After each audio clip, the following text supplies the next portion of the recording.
The inferior orbital fissure. The IOF or sphenomaxillary fissure is defined as a space between the lateral wall and floor of the orbit.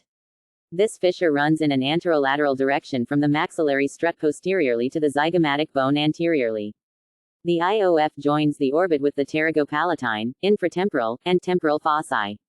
Posterolaterally, the IOF is bounded by the lower margin of the orbital surface of the greater wing of the sphenoid, laterally by the zygoma, posteromedially by the orbital process of the palatine bone, and anteriorly by the maxilla. In the posteromedial segment, the foramen rotundum, superior orbital fissure, and pterygopalatine fossa communicate with the orbit and cavernous sinus. The middle segment of the IOF communicates with the infratemporal fossa, whereas the anterolateral segment allows access to the temporal fossa. The IOF is narrower at its center and its long axis lies along the line between the zygomaticofacial foramen and optic canal.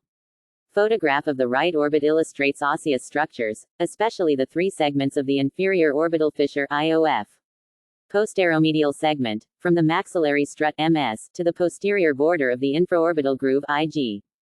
Middle segment, the width of the infraorbital groove or canal at the IOF. Anterolateral segment, from the anterior border of the IG or canal to the most anterolateral aspect of the IOF. Printed with permission from Mayfield Clinic. FR, foramen rotundum.